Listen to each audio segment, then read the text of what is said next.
Bob Lambert, founder of Human to Human. Welcome to the show. Cheers. Appreciate you coming on, man. Thank you. Yeah. I thought you were late, but actually you were early. Yeah. That's kind of funny how that worked out, right? It was a good thing, yeah. So, we talked on the phone, it's probably a few months ago now. Yeah. And I was really interested in the story on Nerds. Nerds, the candy. Okay. So your company launched the Nerds candy for Wonka and kind of put together the marketing behind that. And Right. I want to hear that story. But before we get into that, I want to take the audience back because this is kind of interesting. I was doing some research before, just looking up like Wonka and the Nerds and all that stuff. And Right. I found that Quaker Oats funded the 1971 movie Willy Wonka and the Chocolate Factory. Because I was wondering, like, was that a marketing ploy that they just created this movie, kind of like Lego did? Right. And it worked really well for Lego. It took them from like almost out of business to exploding in revenue. Right. But when I look back, it was Quaker Oats that actually funded it. And I was like, well, where'd they come from? And it looked like the movie ended up becoming a classic. The candy did not. They sold the candy business, Quaker did, in 1980. Right. The candy assets were acquired by Sunmark. Yep. And then in 19, and I guess Quaker kind of figured from there, like, hey, we'll stick to the breakfast stuff, right? We're not going to do the candy stuff. Yeah. But it's funny how they tried to kind of do what Lego did many years before. Right. It didn't quite work out because the candy bar that they were launching when they wanted to do the movie was the Wonka bar. And I guess as you probably know all this, I'm going to let you talk in a second, but I want to give some history. Yeah. The Wonka bar for Quaker, based on that movie, didn't end up doing as well because there was inconsistencies with quality. It just didn't take off. It wasn't really their thing. So they kind of sold the candy asset in the Willy Wonka line to Sunmark, from what I understand. Yep. And then they built a whole kind of branding and line behind it. Right. And then 1983, your company comes in and helps launch Nerds. So I'll let you you tell this story however you want to tell it, but it's interesting. Well, and actually, I'm a part of a book called Spark and Synergy that just got released in September by G. Riley Mills, which is one of the folks I'll be talking about a little bit later. Cool. And so he was, it was about 4 years before that he was just so, fascinated by it. And he was trying to get this book finished. So as you can imagine, it's about innovation, spark, and synergy and that. Well, how do you do this? How does that get started? Yeah. So he was really into me about how did we do all this? Well, the founding was around the Marketing Edge, which is a marketing company that I founded with a partner. And so we had CPG, predominantly consumer packaged goods companies. We did work with airlines, banking, and so on and so forth. But we were predominantly was on the leading edge of marketing companies back then. So you had basically back then, this was before the internet, you had 4 disciplines: advertising, sales, promotion, public relations, and direct marketing. Well, a lot of companies had ad agencies per se of record, or they'd have PR agencies. They would have, some of them were doing direct marketing, not a lot of them were. And then promotion. Well, promotion was the door that we came through, but then we land and expand because you had in one agency all 4 disciplines, and I had experts in all 4 of those. So it was, where we took a budget and we looked at budgets the same way we did when we were marketing, and also streamlining things for these marketing guys. Back then, that wasn't, they're trying to manage all these different agencies, and of course, they've all got their own agendas. So we made it real easy for them. And I'm a big networker, as you know. So this was a gentleman that actually became the vice president there that I followed all the way from Keebler, started out in research, or not actually Kraft, and then landed a director of marketing's job at Keebler. We worked with him there. Then he ended up over at Willy Wonka Brands as the vice president. And so gatewayed us in. And we worked on a couple of the other brands, but this Nerds thing is something that we fell into it. And that was because there's touring and looking at the candy making process, because a lot of it was gobstoppers and bottle caps, sweet and sour kind of stuff and everything like that is really what they were into, not chocolate. And gummies was on the dawning, starting a little bit. But all of a sudden, when walking through the plant and walking this stuff, and all of a sudden these buckets were underneath the machines where they were doing all this manufacturing. And I thought, I looked at the marketing guy. I said, "What's this?" He said, "That's the renderings off of the bottle caps and gobstoppers and all that stuff." And I said, "Well, what do you do with this stuff?" He says, "We just toss it back in and whatever." I said, "Well, you ever think about?" He says, "As a matter of fact, something? I've been thinking about that because there were these little beads of stuff, right? But it was all sweet and sour stuff." And so we started talking about it, and I said, "Well, what's your idea about this thing? What do you think?" And he said, "Well, we could probably put a candy enrobing around it." And that kind of was a new terminology. And I said, "Well, what's that like? You put a little candy layer on top of it." And then, because we've done a lot of research with the age category, and they don't have real sophisticated, why some of these other things were big hits, because they don't have real sophisticated palates. And so you need that boo rush of flavor, for these young people and all tweens. And so I said, well, let's look at this thing. Let me take it back to my team. Let's look at this, see what we do. Sure enough, we iterated a couple of things, and nerds came up. I mean, it was just this wild, crazy idea we came up with, nerds, because back then nerds were what you expect to be, just people that were kind of out there and doing things. I'm going to pause you a couple times in the story because I got follow-up questions. So when you're touring the factory, right? Are you looking for like what is your mindset? Why are you around the factory? Are you looking at product? Are they asking you to come up with the next big thing? Like what's going through your mind and why are you walking around? Predominantly it was, like anything when we came in new, much like what you do. You got to do research. You got to understand. You got to enculturate yourself to what that is. And it really hadn't done a candy product before as far as any marketing goes. And these were novelty kids candies. If they had a lifespan of 3 to 5 years, that was a long time. They hadn't done marketing before? Oh, yeah, they'd done marketing. Okay. Yeah, they'd done marketing. But with, the VP of marketing coming in, it had a whole lot of different layer of sophistication, which I was used to because I had these big brands that we'd worked with. And so they were looking to take and elevate the brand because nobody knew a lot about it. Now it's Willy Wonka brands, was here in Chicago. Mm-hmm. And so we started looking at that and saying, okay, how do we position some of this stuff? Because as you said, Willy Wonka, when it was Quaker Zone, wasn't a big, the movie was great, So this is when were they owned by Sunmark then? Yeah. Okay. Sunmark owned this company here in Chicago. So that's how it began. And so bottom line was I'm walking the plant with the VP and his brand manager, and we're looking at different stuff and so on and so forth. And all of a sudden I stumbled across this and I think, that's kind of interesting. What the heck you do with this stuff? And you're throwing it back in and batching again. I'm thinking, well, is there, and this brand manager just said, hey, I've really been thinking. And I thought, okay, come on, let's sit down and see what we could do here. Was your original thought process that you would just go check out the factory, learn more about the products, what they're doing, and then come back and kind of put together some ideas and creative concepts, but it actually just hit you when you were on the floor instead? Exactly. Oh, that's cool. That's exactly very right. organic. And what happened was this brand manager was pretty eclectic, and he was a really interesting guy. Yeah. And so he'd been sitting on some ideas, and we did too. So that wasn't the only thing. Nerds was a monumental hit, but we also concepted about 3 other products that just scored off the chart with the kids. It was amazing. It really was. One of those was called Sneakums. Okay, and Sneakums was a Jolly Rancher type of candy. Okay. The problem with that was in the classroom, the foil would make noise, and the teachers would discover, hey, you can't sneak it then. Yeah. So we started thinking about this, and we said, okay, what if we took and robed that in something that you could actually just pop in your mouth? Okay.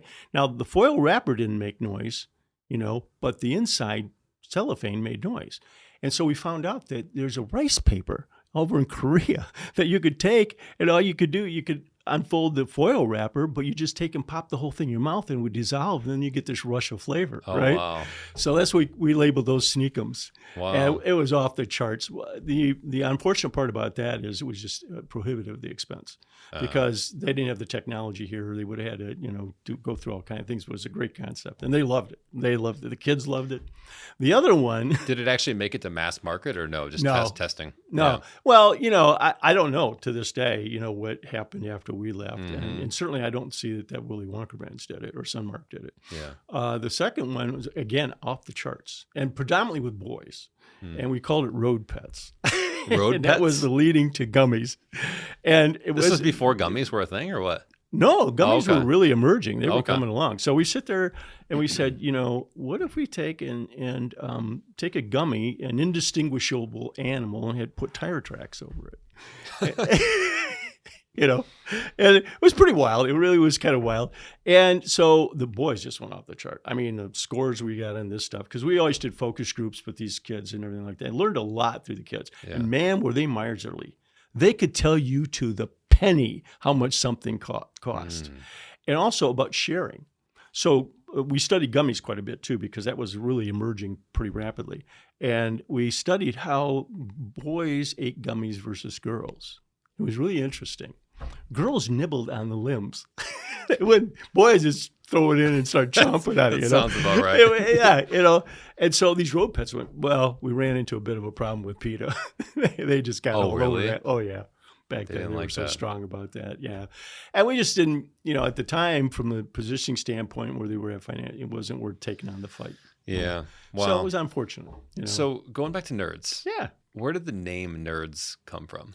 Was that from you guys? Is it internal with Wonka? It was a combination. We were doing a brainstorming thing, and we had a process in which we did this, okay? Because no idea was a bad idea. So now you've got kind of the concept of like, we're going to take these little shavings and like turn it into some kind of candy, but what's the name going to be called? Right, exactly. And oftentimes, it follows a process, an iterative process is how do you come up with this?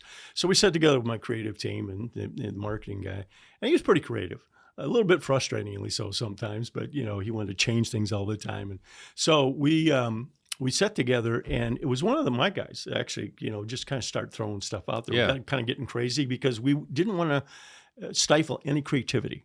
And I had tremendously creative people. I had people worked on McDonald's stuff, and wrote and drew and all that stuff. And so the team that was in there, they would take, and not only she would start wordsmithing, but then the artist would start drawing to the wordsmithing. Oh, that's cool. It was phenomenal. And so as we're going through this, all of a sudden nerds and everybody just stopped. Yeah, that's it. That is it. Really? You go, boom. And where was the concept for nerds? Like, what was the methodology behind it, or the thought process? It was right after, what really started to happen was, you think about Cabbage Patch dolls back in the day. You were pretty young when that all happened, and that was a big phenomenon, right? And we started thinking, well, why don't we have some quirky kind of an animal or a thing that would represent that? And so we borrowed a page out of Cabbage Patch, basically. I mean, this thing had a pouch in it. It was a nondescript, and the artist did a fabulous job. It was just a globby thing, because we started looking at nerds, kind of nerdy, and all that kind of thing. And the kids fell in love with it. I mean, it was amazing. They were ordering this stuff, was off the hook. Was there any symbolic meaning of like, it was kind of the throwaway stuff, kind of the outcast scraps. Right. And that's kind of how nerds sort of are looked at in society, unfortunately. Right. But was that a conversation at all, or no? I think what happened was the spark really ignited. Once because we were just really kind of just mumbling around trying to figure this out. We iterated a lot of names, but that one, when it hit because everybody just in the room went, "Oh yeah." Where's that guy at today? A lot of stuff with that. Where's your marketer guy today? Is he still around? That'd be cool. I don't know. That'd be cool to say like, "Hey, I came up with the name Nerds." I don't know. But you guys did as a company, so it's still equally as cool. Yeah, and again, it's a creative process. Yeah. You try to make sure that the environment's right for people to just loosen up and let go. Yeah, and not be judged for their ideas. There's no boundaries. There's no nothing, because it's a very creative process. And because I grew up in that process, as a kid, I wanted to be a commercial artist. That's pretty shallow. I wanted to work for a big Madison Avenue agency, live in a penthouse, and drive a Porsche. That was my whole goal, right? Yeah, that was my whole goal. Yeah, and so. But I ended up owning an agency and being the suit, Mm-hmm. But all of that, because I knew the mindset and what it took, to do that. I didn't want to shackle these guys down, and they were tremendous. I mean, working with pros is a whole different ballgame than working with amateurs, And so that's where that came. The next thing was the box, or how do we do this? That was and that marketing manager came up with that. That was really cool. He said, "Well, what if we put 2 different flavors in it? We split it up, and we had this, magic box opening, and then they could have a sample of one or the other." And then our promotional skills kicked in. And we said, "Hey, wait a minute. Why don't we make it an instant win?" So we borrowed a page out of Cracker Jacks, and we had all these tchotchke low-end, real, very inexpensive prizes. So it was a double-sided, and everyone was a winner of some little tchotchke thing. The top prize we put in there, which really this stuff just flew off the shelf. They had great distribution. They had a great sales organization. They were very reputable. They were really thought of very highly. And we just got displays up. That's all we got up, because we couldn't afford advertising. Back then, to launch a kids' candy product, because you had basically television and Sunday news, okay? It cost between about $3 to $5 million to do that. To run one spot? No, just period to run a campaign. Got it. How long would a campaign run? Yeah, probably went about 6 weeks. Okay. 8 weeks. We That's had a lot of money back then. We had $250,000 to launch that product. So that's where the skill came in. Like I'm telling you, being a marketing agency, being able to leverage all these things and how to go about this. And we just decided it was a distribution because they had great distribution. It was all going to be about the packaging, all about the displays, getting in and out of displays in the candy stores and everywhere we could go, and just make it very colorful, let it pop. And then again, that's where my creatives came in because they'd work with kids' products. And then the sweepstakes, basically you open a package, if you open it up, you won. And the top prize back then was a Yamaha stereo set. Wow. The kid that won it bought 36 boxes of this crap. Dang. He was a tween. I think he was around 12 years old. 11 or 12 years old. Wow. And we had a big PR thing around it because I had PR. I'm one of those fabulous PR people in the country. Yeah. And she's also the one that did the work with Muhammad Ali when we were launched Muhammad Ali's Worldwide Fan Club out of our agency. Wow. And I got a whole story about that. Yeah. But so the packaging was a hit. All this stuff took work, as you can imagine. Yeah. We worked on this stuff probably for over a year and a half to really get everything locked in as to where it would be and pricing and a whole bunch of other stuff. There's a whole lot that goes into that. But the creative part of that spark, and my agency just got excited as heck, because it was fun. It was a fun product. Some of this other stuff we worked on wasn't. Yeah. But the kids' products, and then the reaction the kids had to it. That was the other thing. Once we got through the basic stages, and along the way, we were always vetting through with kids to see, okay, what's this? Smart. And there was some suggestions that came out from the kids, that we took because we thought, okay, not everything, but there's things that we would pick out and patterns go, hey, you saw something. There's stuff that this could work. The kids are pretty excited about it, so we did, And big back then, focus groups were everything. The research was everything because we don't have the kind of research back then we have today. Right. There's no internet. And it was amazing, too. We had to be very careful in those focus groups because there's always a kid that would dominate. So we had to, especially with the girls, they would dominate because they were little, shoppers. Oh, and so they were kind of directing and everything. We had very skilled people to handle those, I was all into not building out everything internally. Whenever we could outsource, I'd outsource. Because I could have my pick of the best, to bring them in. And they loved working with us because, there were kind of the chains were off and we were kind of crazy, wild and having a good time. And, right. So you guys do this for about a year. Are you guys paid now from a business standpoint? I'm curious. Are you paid for, hey, to come in and do this project? Or are you paid on, hey, if we do X amount of revenue? We agency a record for them for about 3 years. So basically they paid us, a fee. Monthly fee. Okay. To come and do like that. A retainer, yeah. Yeah. And I made a couple mistakes there because not knowing how big Nerds was. And I came up with the concept, the idea of, I had I had worked with Ralston Purina, and Ralston Purina had a division. I got to know the marketing guy that ran that whole thing really well. That was all licensed products. If you remember back in the day, they were licensing Barbie and Superman and all that, and cereals. And they were making cereals. And those things would have a lifespan of maybe a year, 2 years, and then they peter out. So I'll never forget it. His name was Dave. I called him up on a Friday because we'd already launched Nerds and it was out there in the marketplace and everything like that. And I just came up with this idea. Geez, I wonder if they'd be interested in doing a cereal. So I called him up and I said, hey, Dave, I got a great idea for you. He says, yeah, what do you got, Bob? And I said, hey, look, I got an idea for a new cereal for you. Well, what's that? I said, Nerds. He said, what? Nerds. I said, you never heard of Nerds? Nerds candy? He says, no, I've never heard of it. I said, how you do your research? He said, I got the best research in the country. I got a cul-de-sac full of kids. I said, okay, man. I said, so how I should go out to that cul-de-sac this weekend and ask these kids about Nerds. Yeah. 8 o'clock Monday morning, he's calling my phone. Dude, we got to talk.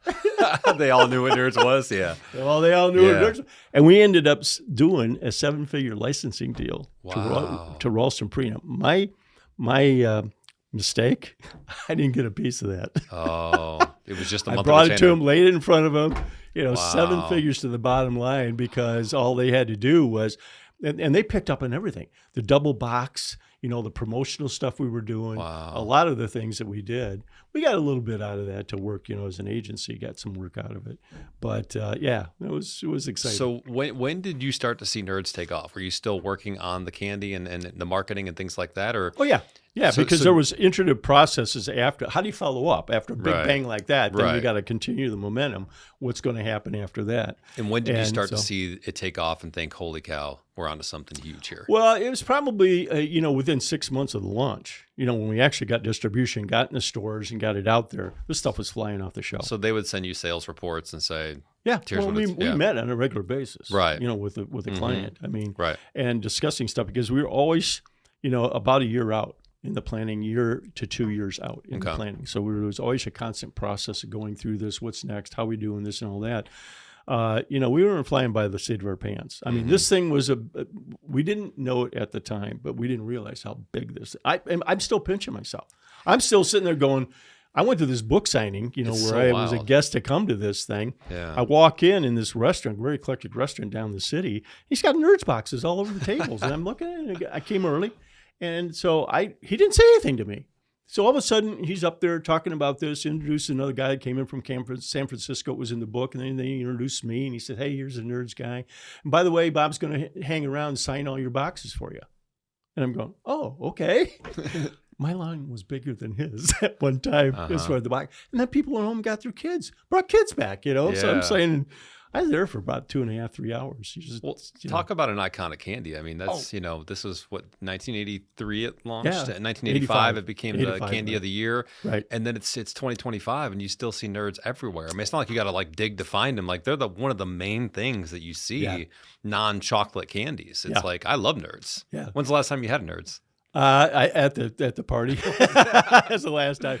I was a big, as you can imagine, because my career started at Nestle, Yeah. but I wasn't in the candy brands at Right. Nestle. I was in coffee tea, but I was a big hit, and I knew all the candy guys. So we would exchange coffee and candy all the time. Yeah. I was a big hit, at home because around the holidays or kids come over, hey, here, take what you want. Yeah. And so the Nerds thing was a big deal because the kids really went nuts over that. Now, My kids what's it- became very popular in the neighborhood. Oh, I'm sure. My dad came up with Nerds. That's pretty freaking cool, man. Yeah. What happened to your business after that? Like once you come up with the candy Nerds, you launch it for Wonka and that brand. It's a huge success. What does that do to your business? Well, the business was doing well. I mean, Yeah. we built a business from zero, ground zero, literally. It was me and my partner and a secretary and admin. And when we hit with Willy Wonka brands, that thing just exploded. I bet. And, you got to choose wisely about certain things. Yeah. And my partner and I had a falling out. So ended up where I had a double whammy announcement. I got married for the second time, took a 4-week honeymoon over in Europe, come back, and my partner says, well, I got good news and bad news. I said, well, what's that? Because when I went on vacation, I didn't have no communication. I didn't screw around with Right. anything. And I'm on my honeymoon. Yeah. And so And he is this says- pre-internet too? Yeah. Yeah. So it's not like you're, yeah. And so he said, well, good news, marriage, excited for you, blah, blah, blah. This one's going to end. And he held the majority of the stock. Oh, really? Yeah. So I won't go into detail. There was some Yeah. other things behind the scenes that happened. It was unfortunate, but I was okay to let go of it. Mhm. And I was okay to let go. I'd been doing marketing and had been doing a lot of this stuff for a long time. And it was getting to the point where it wasn't fun anymore. Mm. I was dealing with a lot of, I don't want to be disparaging, a lot of brand weenies who were like 10, 15 years my junior, didn't know what a strategy was.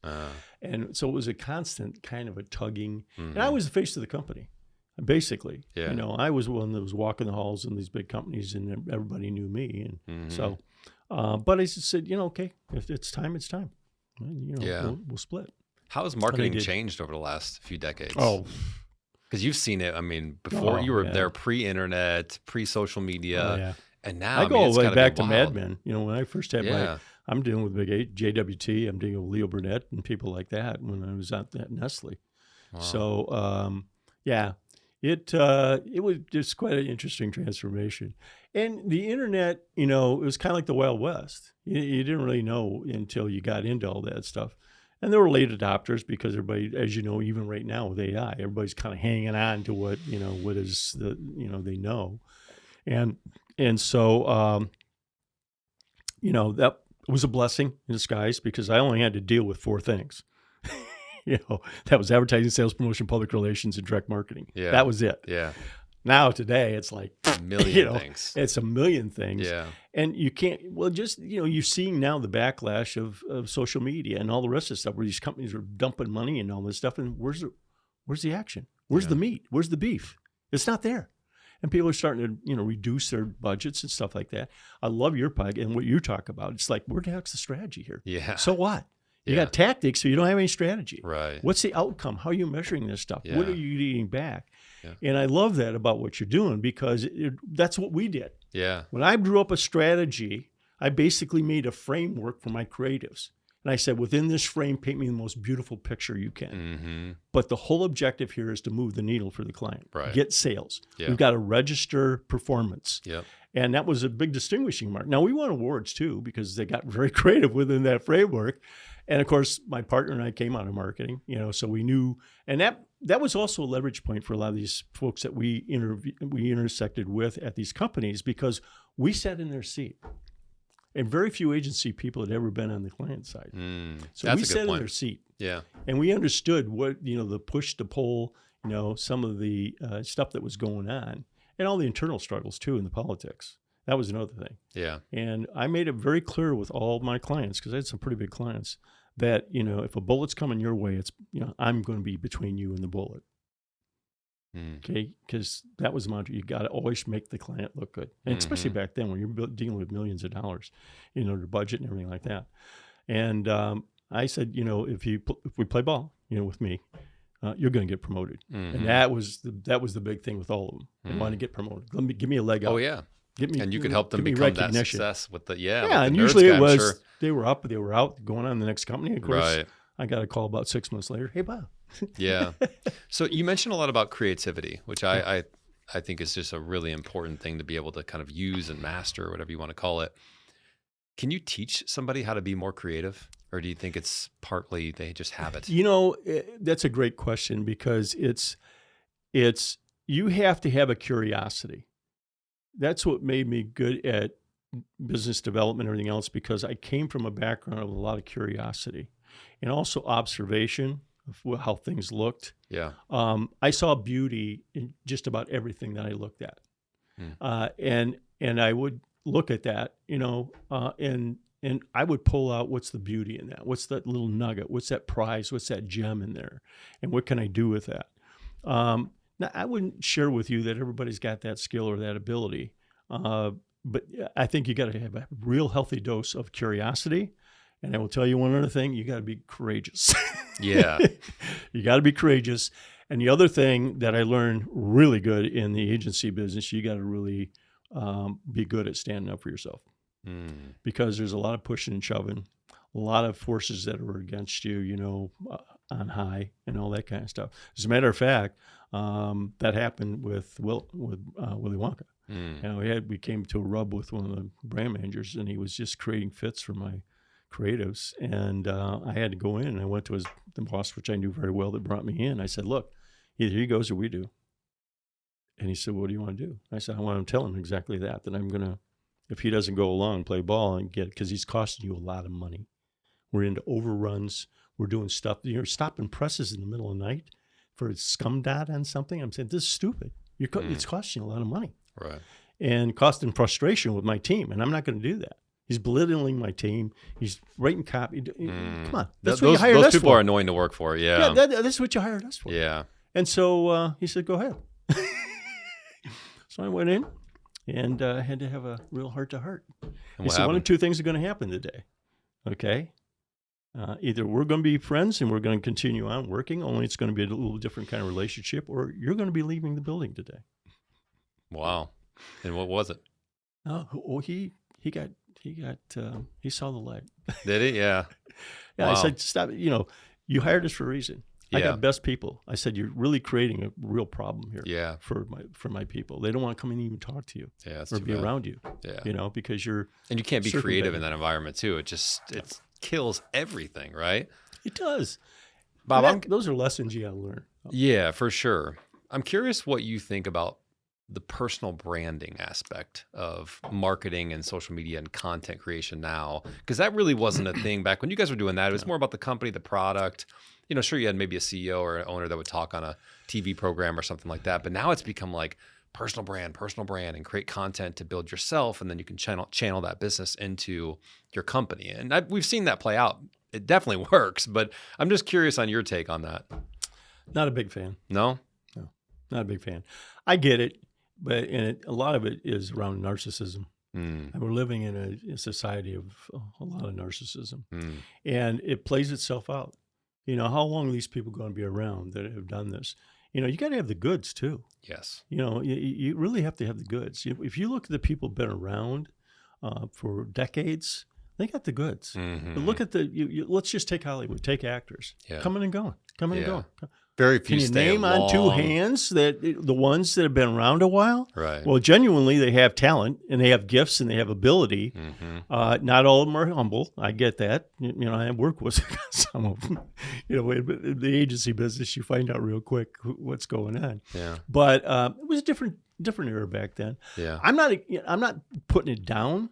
I think there's something to it, but you got to have more than fluff. You got to have more than, there's got to be some substance there at least as to what's this brand. Yeah. And when you got everybody out there scrambling for clicks and doing all the rest of it, what's the end game? It's just like what you talk about. Yeah. No strategy, just, get out there and be smiling and doing all. Yeah. You sit there, and I understand it. We've got a society like that. You think about these young people who follow a lot of these people and jump into all this stuff. It's one of those things where like everyone all of a sudden got to have a microphone when social media and the internet kind of came along. But so in certain ways that's good because maybe it gave someone an opportunity or a voice they didn't have before. But in other ways, it's sometimes not as good because now everyone has a microphone. And so it's like, there's a lot more noise. Who do you listen to? Some people are talking about stuff that they've never lived or done themselves, or they're claiming to be a business coach and they've never ran a 6-figure business or 7-figure business. It's like, and how are you a business coach? Like, it doesn't make any sense. But there's obviously a lot of good ones out there. And you see people like Elon Musk. He's out there building his personal brand. Zuckerberg or Sam Altman. They didn't start out that way. They didn't start out that way because it wasn't a thing, though. I think it just wasn't around, right? I think if it would have been around, they probably would have done it. You got to look at the evolution of all these people too. I mean, they have very substantive stuff they were doing. Yes, okay? right. I mean, they were innovative. I mean, Zuckerberg, Facebook, out of his dorm room. It's like, okay. And he had doubts. Same thing with Microsoft, with Gates. Yes. This kid and all of a sudden, this thing grew. Yeah. They weren't personal brands. And I would even argue today they're not personal brands. Yeah. Musk, maybe from a standpoint of the notoriety and some of the things he's done, but this is a guy that pays it off. He knows, I've been doing quite a bit of background and some things about what's going on with him. And if you look at what he's accomplished and what he's done, he's taken known things, just like at PayPal and, now with Tesla and the rockets and everything like that. He's taken known entities and things that existed, okay? And because the way his mind works, why can't we have a rocket lands back on the gantry? Yeah. Why not? Yeah. Why can't we have a car that's electric that will run for 300 miles, and all that stuff, and all these things? Look at Starlink. What Starlink is doing for the world. Crazy. For the world. He's got to be the most successful entrepreneur we've ever had. You got to compare him to Edison and a few of these other guys, that were out there. For his time period, let's say. But, it's interesting he picked Tesla. Because if you read a lot about what Tesla was doing, the Rockefellers put him under. Because he was going to give free electricity to everybody, and he go, no, that's not a business model. Yeah, that's not a business model. And what they did to him. I mean, he died broke. And this guy Nikola Tesla. Nikola Tesla. So I thought it was kind of interesting that Musk picked up intentionally to name his company after Nikola Tesla. Yeah. So I think what you're getting at with the personal brand thing, which I agree and talk about sometimes, which is you have to actually have lived it or done something, or if you're going to, unless you're going to come out there and say, hey, I don't know anything about this, but I'm going to learn as I go and I'm going to share my journey. And I think that's part of what personal branding is. People just saying, hey, this is my journey. I'm going to document what I'm doing. I'm not claiming to be some type of high level expert or some huge multi-billion-dollar company. I think where people get in trouble is they try to claim stuff that they're not, or they try to build something that they've never really done before. You can't talk about podcasts or how to build a podcast if you don't have a damn podcast. You know, you never even had a studio for a podcast, and you're going to talk about how to build a podcast or recommend that for other people, or you're going to talk about LinkedIn ads and you haven't won clients through LinkedIn ads and you don't know how that works. Like, it doesn't make any sense. It's kind of though the herd mentality, people following stuff, and yeah. And again, it's a societal thing. I think it is to what has evolved for our society over a period of time. I talk about communications, and a lot of different things that hopefully will come out in the podcast. But I think it's more important today than it's ever been. And I tell people, what's that? Kiddingly, and that is, I've got 4 grandchildren. And they're all young adults now. And as I get a text from them, and I said, I feel like I'm in a Star Wars episode. It's like, trying to figure out what the heck is. Language has power. It's got real power. And particularly with like what we're talking about, messaging. I'm working with some folks right now that, it's messaging. What does that look like? Well, the whole idea of, and what I taught for 22 years with my sales mastery program, you got to touch people here, not up here. Right. And too much sales is going on up here. It's not going on up here. Okay. And just like Angelou said, it's how you make people feel. It's not what you're saying in the content half the time. Right. How are they feeling about this? Yes. And that's really what good messaging is. When you think about ads that hit you or a certain thing that hits you. Just saw something yesterday on social media, and it really struck. It was about a guy that was just down and out homeless, and a guy reached down, helped him out, and so on and so forth. This guy's now a multimillionaire, and he's coming back and helping people, and turning them. Well, that's emotional stuff. Yeah. It's cool stuff that it says, hey, where are we at with that? And looking out for our neighbors, looking out for people less fortunate than us. And I don't want to get down the rabbit hole here, but the fact of the matter is it all gets back to messaging. And messaging is marketing. It's how you make people feel, how they want it, how they're attracted to that. I shake my head at some of the stuff I'm seeing. I'm just going, where's the message? You're not touching me at all, Right. Yeah. It's like, how do you do this? Yeah. And like I said, we're going to be working with somebody. I'm very excited about the opportunity because they're rebranding and they're looking at some stuff that, we're sitting there going, well, you haven't really got a strategy for this. Mm-hmm. What's really going to distinguish you? Yeah. And we came up with that when we were working with our clients. They said point of distinction, not point of difference. Okay. Explain that. Well, think about that. Well, Alex is kind of different. Versus Alex is very distinctive. Distinctive look, gentleman, distinctive house, distinguished Medal of Honor. You think about that. Now, in the dictionary, those two are interchangeable, but in the mind's eye, one stands out because it's unique. So I'd rather be talking about our point of distinction than our point of difference. Yeah. What makes you feel a certain way, to your point, right? Exactly. And that's where messaging comes in. The use of language is really powerful in using it in the right way. How many people have you heard talking about distinction? Or this is what makes us distinct. Nobody. All of a sudden you see people going, well, yeah, okay. It could be the same stuff that the next guy down the street, Scott, but hey, this makes us distinct. Yeah. One of the things that people would always hit me with is, well, Bob, what makes you different than anybody else? Or why should I work with you? I said, because you're looking at it. There's only one of me. But can't everyone say that, though? But can't everyone say that? Of course. But there's not another one of me. So go out and find a duplicate of me? No, you're not going to find that. Right. So that's my point of distinction, is me and what I've learned and my experience and all that stuff. Now, the payout is going to be, what do I do with that? Right? So either you buy into it that I'm going to be able to help you because I'm very distinct with what I can do or my talents, my gifts, or whatever it might be, or you don't. Right. Have you read Story Brand by Donald Miller? Yeah, right. What do you think of that book? What do you think about, should every company be building a story around their brand? Well, as you've seen a big swing, you look at Simon Sinek, the people I'm working with Simon Sinek's one of those guys, though, too. It's like, what did he build before he came out with all this stuff? Not knocking him. I think he's got a lot of good content, but, Sinek came out of the agency business. Did he? He was a creative. Oh, yeah. He came out of the agency business. That's why, you look at him now and you say, yeah, okay, he gets it. He understood it because he was building it for other people. Now, all of a sudden, he's building it for himself. And he's got, the biggest selling feature he's got is communications now. That's the number one course he teaches or anything else that he's doing. And if you look at that, All the top people are talking about story because you touch people with a story. Right. People relate to They stories. remember a story. We've been yeah. growing up with stories. We've Right. been hearing stories since we're in the cave. Right. You know, so stories do have impact, and it's basically how do you weave that story? You know, how do you weave that through?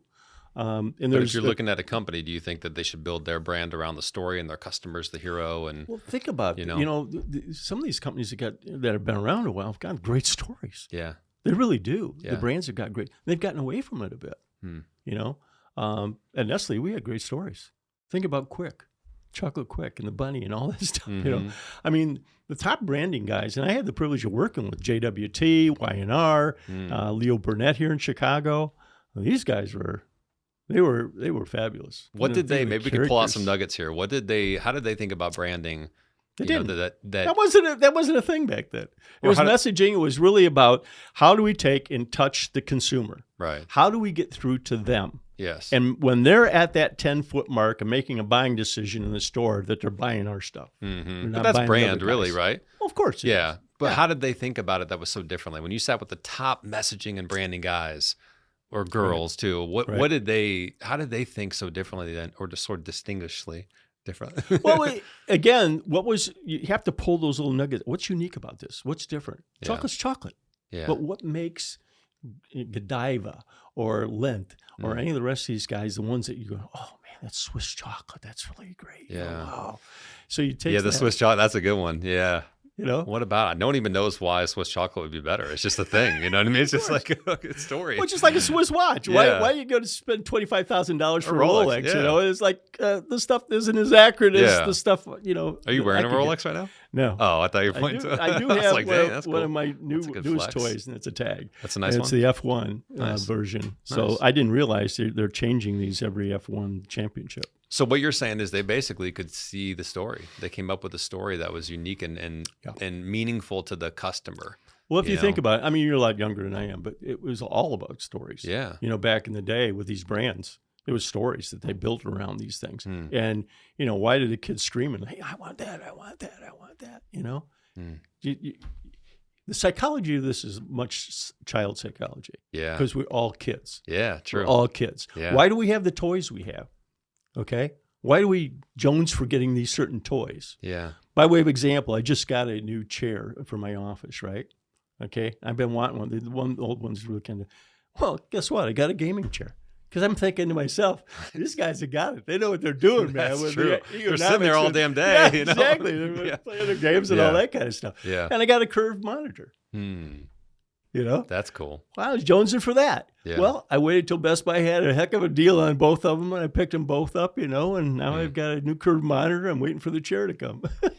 Now, why do you think you mentioned some of the companies nowadays, they kind of lost their way with developing stories for their brands and products and things like that? Why do you think that might be?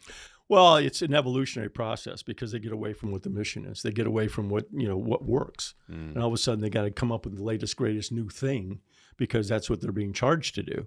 Okay. Instead of saying, well, wait a minute, why don't we really think about the way it's being done and we improve it, just like Tesla did?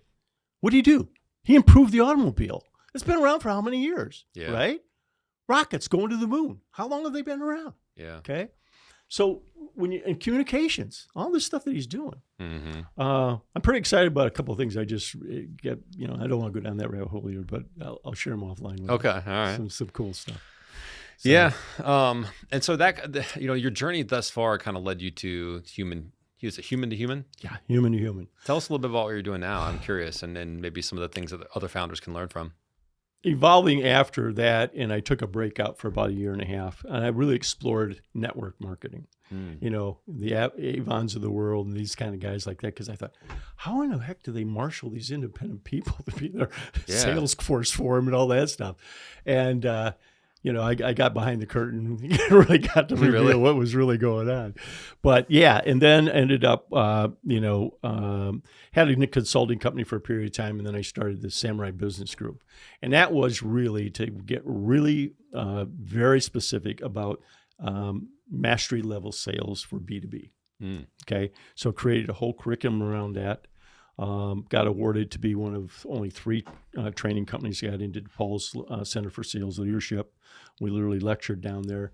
And the students really sparked to it. So we ended up doing a semester-long case with them that ended up in the journal and ended up in HBR. We're 36 college universities that had, a few of them had a sales course. And that's why HBR landed there and go, you guys got a sales program? We never heard of that.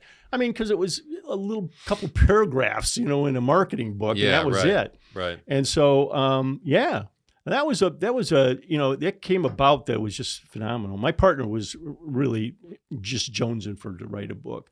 And he was really kind of the heavy did the heavy lifting with a lot of this stuff. I was more the face of the company, which I've always been, out forward looking, networking, getting out with people and all that kind of stuff, which is a whole other thing we could talk about because there's I would like to talk about that. Yeah, I'd like to talk about the network marketing and maybe you'd call it relationship marketing too. I don't know if that's a totally different thing. It's interesting because, when you look at the iteration of databases and everything that came along, I was actually into the first what was back then not a CRM. It was a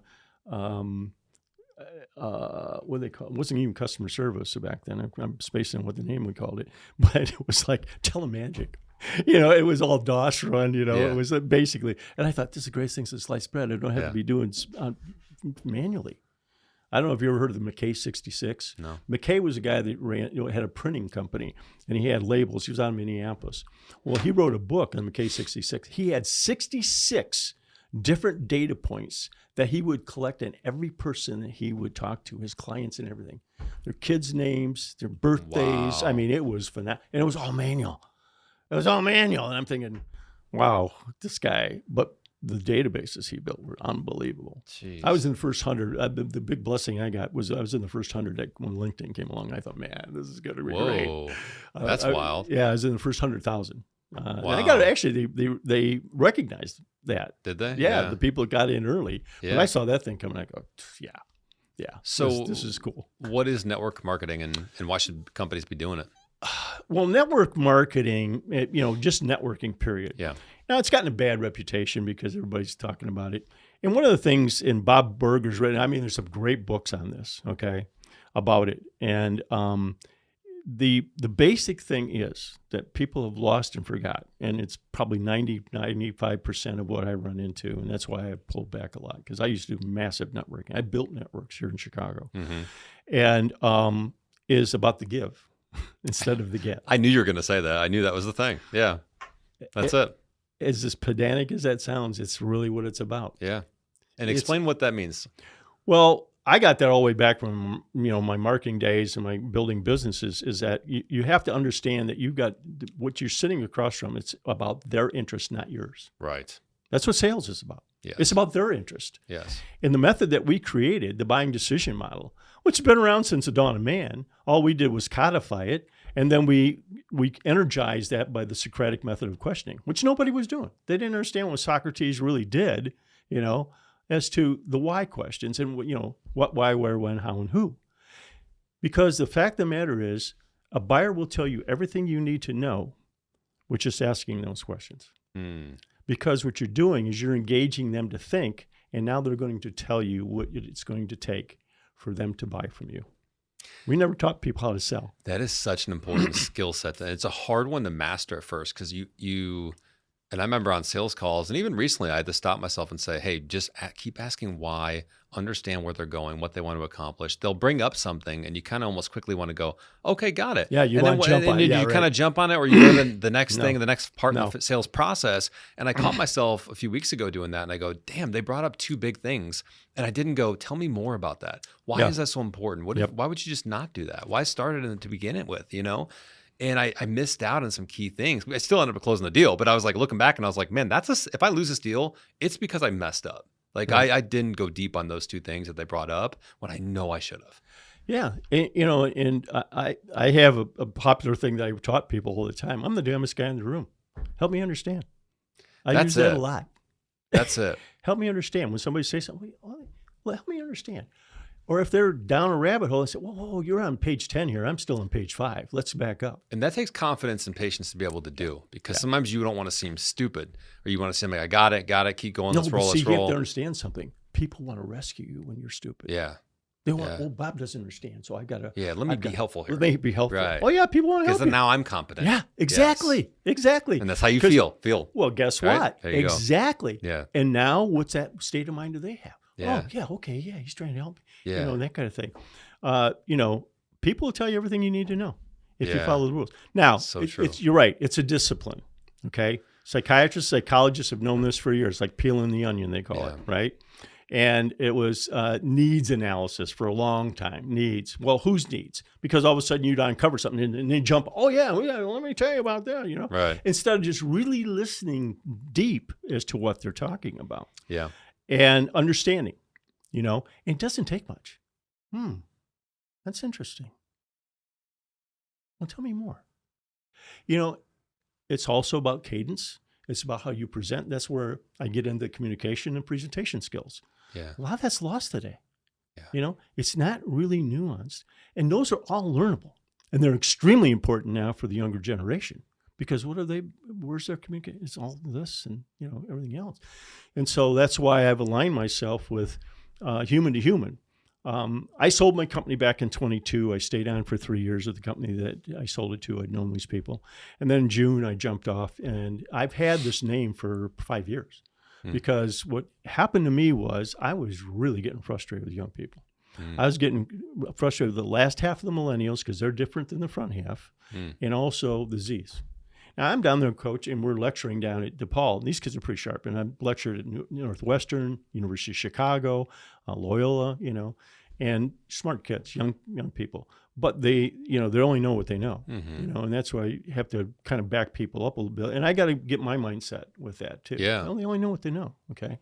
Till you educate somebody, and and then it's on them. Because probably the generation before you thought the same about you guys. Oh, of Like, course. these freaking kids, man. They don't know. Absolutely. Yeah. My grandfather. Yes. Listen to that music, Right, all this stuff. right. What ails you, boy? Yeah. But yeah, so the thing with communication, I think it's really important. We've lost our way. Yeah. We've lost the skill of good communication. If you listen to people that narrate books and the skill that takes, the voice inflection and all the rest of that stuff, it doesn't take much, Alex, to learn this stuff. But you got to have, and I'm very proud and pleased that I'm representing a company here in Chicago that's for over 20 years, and it was founded by 2 actors, 2 out-of-work actors. And it's enormously successful. It's a global company. And both communication skills and presentation skills, which is really important now. Yeah. Because I sat on a deal where they had 8 people and it was all remote. It was all online. It was Zoom. And the second day they trained those people because most of the communication they had was on Zoom. How to be compelling, how to talk, how to use facial and everything else, It doesn't take much. Yeah. It doesn't take much at all. But the fact of the matter is nobody's getting trained on it. That's right. And you got this Well, younger generation coming in. Similar to sales, I think about the worst dates that I've ever been on were the ones where, and this is the same for sales calls, were the ones where you sat across from someone and all they did was this, just talking and talking and talking. And you'd bring something up that they could have easily asked another question on. Hey, tell me more about that. Explain that. Oh, that's really interesting. What made you do that? Instead, they just take it and go, oh, cool. Boom, right. I did that one time. And it's just like, those are the worst conversations, right, Bob? Like they just suck. And the same thing in sales or business when you're sitting across from someone and they just, they don't want to ask questions. They don't want to get curious. They don't want to, it's just not fun. Well, let's face it. You got to have a real interest in other people. You do. In I human agree. beings, You got to give a shit. Honestly, if you don't, it's tough to fake it. It really is. Yeah. And so what happened with this, I was getting frustrated, and the good Lord just tapped me and said, basically, why don't you do something about it instead of bitching about it? So that's when I set out. That's a good plan. And I got I thought, when are we going to get back to being human beings instead of human doings? Because that's what it felt like in the pandemic. And so I got the name, and I didn't know what I was going to do with it, frankly. But only in the last 10, 12 months is when it really all started to come together. Use your gifts and your talents. What did I give you? Okay. Communication skills. I gave you networking, caring for other people, curiosity. And so what are the basic things now that I put together? Whole program that I'm now helping people. I'm like a real estate agent. I'm putting buyers and sellers together. That's it. I'm not taking any further than that. I represent 3 companies. That's it. It's a 3-legged stool. And these are all skills and competencies that everybody needs today. Number 1 is trust. You don't have trust, you got nothing. How do you build trust? Sale, you got nothing. Well, I got a company that has put that all together. And I can do that for any company. What's one or two quick things that maybe the audience could learn from in terms of how to build trust? Because we talk about you got to build trust in sales, you got to build trust with your audience for them to buy from you. You got to have trust just in leader. Can you name 5 people in leadership positions today that you actually trust? Anywhere? Okay, that's part of the problem we've got today. Is you have to earn somebody's trust, but they also have to earn yours. Okay. I think people are just too into themselves that they don't give a crap about anybody else. And so, okay. And I'll give you an example. I used to do this, and it was intentional, where I'd be meeting with somebody, and I wanted to know about them. I'd know about their family. I knew about their background, through the course of this conversation, right? They never asked me once, what about you? Yeah. Not once. And I would stop. I said, can I ask you a question? And they'd say, well, yeah. I said, what do you know about me out of this conversation? And they kind of, that's the point. You don't really care. Well, it's all one way. And you don't really care because, this isn't going to go any further. Yeah. It's It goes back to my dating and sales conversations. It's just not fun, and it's not enjoyable, and you feel like that person just has kind of their own interest in mind. Because if they're not curious about you and what's going on with you, they obviously don't care. Right. But that's the perception you have, at least, right? Well, yeah. Yeah. And how does that make you feel? Yeah, not good, right? It doesn't. It just like, you're feeding their ego, and they're sucks. feeling everything about them. Yeah. But it's like, well, where's this coming back? you know? Yeah. So that's what a lot of this is about, just human interaction. And that's why human to human, and why I really settled on that, is that we're a human-centered business agent, where I've got 3 companies that I can put to 3 separate skills. Number 1, trust, building trust. And I'll wait from in a company, I can take it at the individual level to team level, right up into the leadership. And it's an assessment. And we got a 4-box, and we could put it. Nobody's ever done this before. Matter of fact, you just had Stephen M. R. Covey on a podcast that rode The Speed of Trust over 20 years ago, which I was a huge advocate of. I remember when that he came book, out, yeah. oh my God, it's terrific. And him and Rob had just a love fest about this. He's endorsing his new book, as a matter of fact, because of that. Then 2 months later, Patrick Lencioni. Yeah, 5 to Same thing. Man, that's a great book. Well, they're Yeah. all talking about trust. Yeah. Cynics talking about trust. All these guys are now, it's like, hey, let's get back to some basics here, because they've kind of lost our way. So everything to me I've gotten trusted for a long time, because I look at people, there's only one thing that a competition cannot duplicate in any company. Do you know what that is? They're people.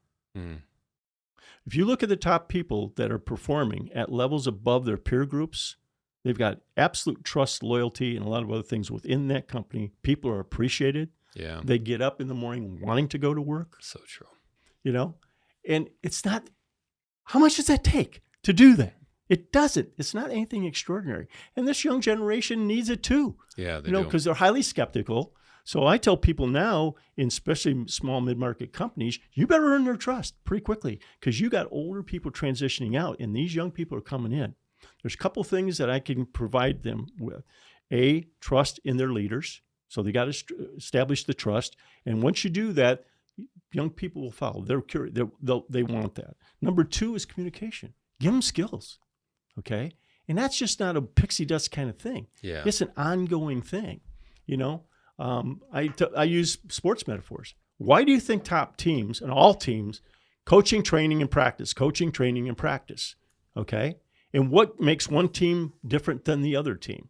Well, a lot of it's intrinsic motivation. Picking the right people, firing them up, where that, lineman charges out and just takes somebody on that, is 200 pounds bigger than them or something like that. You sit there and go, holy crap, there's a motivated guy. I also used to tell people in hiring salespeople, you hire for attitude, not skills. So true. Not for the resume. You hire for attitude. And are they willing to learn? Are they willing to get better? And are they curious? Do they ask great questions? Do they want to know more? All my interviews were exactly that. All behavioral interviews. So it's trust, communication. What was the other one? Oh, coaching and mentoring for evolving or emerging leaders. These young people need that. And a lot of these companies aren't equipped to do that. They don't have the people, or they don't have the resource, or they don't have the time. Right. So what's happening? These young people are failing. They're flying away. That's why you got the turnover that you have, because you're not really investing in them. When I came up to where I came up, you were career path. You had a coach and a mentor. I had fabulous coaches and mentors. I had fabulous training. To this day, that was foundational for everything that I did.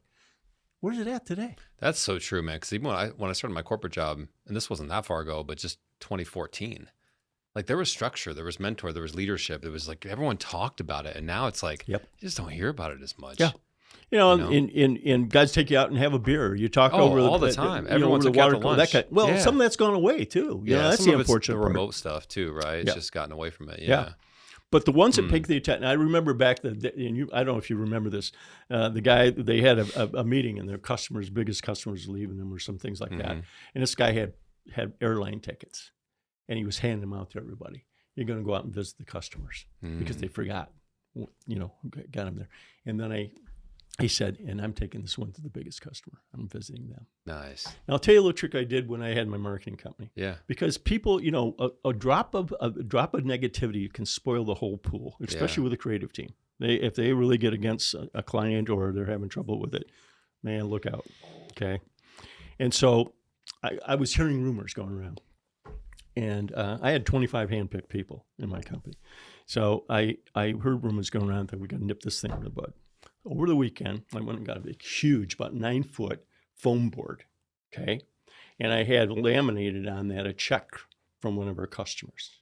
And I called all hands deck that Monday morning, and I had 2 easels, and I set that up, and it was just blank, okay?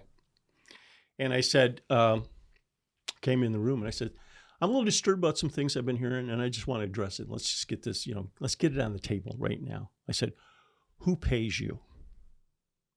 Customers. And they're all looking, well, you pay us, Bob. Yeah. Wrong answer. Wrong answer. Flip the board over. I said, this is who pays us. And when they stop paying us, I stop paying you. Do you get it? I don't want to hear no more bitching and complaining about this customer, because that is who's paying you. And we're here to do the best work we can for them. And anybody that doesn't want to do that, there's the door.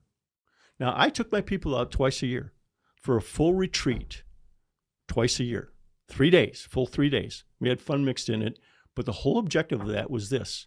If we can't do the best work for this agency, how in the hell can we actually do good work for a client? We spent 6 days a year just on the agency's business and our branding and what we stood for and all that stuff. It was all in person. So you lived what you tried to do for other people, which Absolutely. I think is so key. Yeah. Absolutely. Yeah. Because, that's when I learned, and I have to tell you, years later, I had to think about it because the total assets of my company walked out the door every night. I'm praying to God they come back in, man. And what a lot of people don't understand, I don't care how much your manufacturing facility or technology or anything like that, you got people in there. And that's the thing that concerns me the most now with the whole AI movement. There's a lot of backlash coming out of this. You got to have human beings here doing this stuff to keep it on the rails. Keep it ethical. Keep it moral. There's a lot of conversation going on about this stuff. What do you think happens with AI now? That over the next few years, AI is going to it's just like be everywhere. It's just like the internet. It's going to... straight up, going to be a lot. And then it's going to have to settle in, get the rails on it. My biggest concern is who's going to govern it, because, we're already seeing, you got some of these AI companies getting sued like crazy because of the simple fact that they got information they shouldn't have. Right. I'll tell you a quick story. Yeah. When I had the human-to-human logo done up, I went out on Fiverr to do it. Okay. Now I did AI first to see what they would come up with an idea, right? Yeah. And so colors were very important. The red and the blue I picked, cerulean blue and Ferrari red in my logo. That's cool. Yeah. And so because it has some meaning, colors have meaning too. Yeah. And through my creative data, I knew exactly what. So I go out there. So I get a recommendation from one of the top guys in Fiverr. Okay. And he's wasn't Nigerian. He was, forgot what country he's from. And he couldn't do my project for 2 weeks. That's how busy this guy was. I mean, he had 5-star ratings up yang.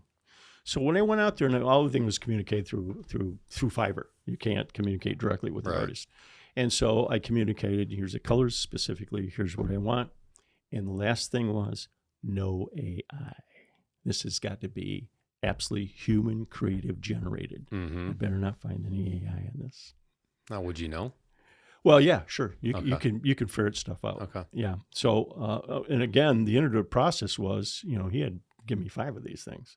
So he did, and I looked at all of those, And that's what I came up with, now, which I didn't bring it to you.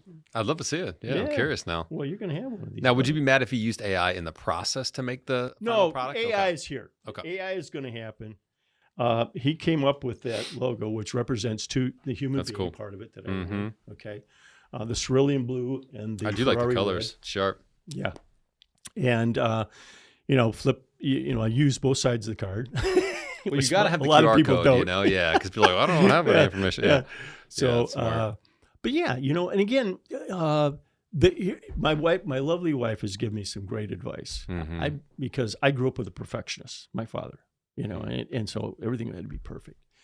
My lovely bride gave me, she said, Bob, if it's 80, 85%, it's good to go. Ship it. Because it ain't worth it for that extra 10% or whatever to get to be perfect, because it's never going to be perfect. It's never going to be perfect. Yeah. Right? Perfection is really the antithesis of good. Well, I always say sometimes it can be just a disguise for insecurity. Because we think if it's not perfect, then we ship something out or put something out or post a piece of content. If it's not perfect and people don't like it or it doesn't come out the way I thought it would, that's a reflection of me and my character and who I am. It's not. People don't care about that. People don't care about that. One of the things I found out, it's not about you. Oh, yeah. It's not about you. It's not about your stuff. Yes. Now, but that's how people internalize it. Yeah. Well, of course it is. Yeah. It's got to be perfect. It's just like today, it's got to be perfect, right. And all this stuff. And matter of fact, people like flaws and pimples and I all the rest of that stuff. I agree. Just some realness in there, I tell people all the time, I'm not tall, I'm not good looking, but by golly, I'm tenacious. That is true. That last one is true. I'll run circles right. Yes. I have a nickname. Okay. It was given to me when I was in the agency business, and it's Lambo. And that was after Rambo because I was tenacious. That's funny. One guy told me, he says, Lambert, you're like a pit bull. Once you lock on, you don't let go. He said, you hit somebody so many times they feel like they're surrounded. Do you know what's funny is that when we talked on the call, which was a virtual call, I picked up on your energy, but I didn't quite pick up on the tenaciousness. But as soon as you came in here, I picked up on it. Right away, I was like, "Wow, he's got more like fire than I initially thought on the call."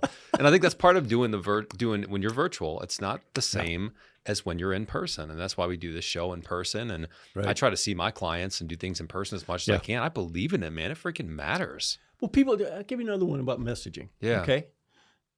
Here we got salespeople, business owners, and all that stuff, and they say, "Well, I said, when's the last time you went out to your client? What do you mean? When's the last time you physically visited the client? Yeah. Okay. And by the way, how would they rate you? How are you doing with the client? Well, we're still doing business with. No. When's it going to be the time that you don't want to hear the slam door when they're out the door? You need to be doing quarterly or at least half year visits with your clients. And you got to find out, because here's the thing. Your business is going to come quicker and grow quicker by two things: expanding the business you have with the current client, and you got to make damn sure they're happy and they really like what you're doing and that you can do more for them. And number two, who could they refer you to? Yeah. Because I always have the question. I lead with the question is, look, Alex, how are we doing? Oh, Bob, you've been great this last year. Hey, look, nothing's 100%. If we could do one thing better, what would that be? It's amazing.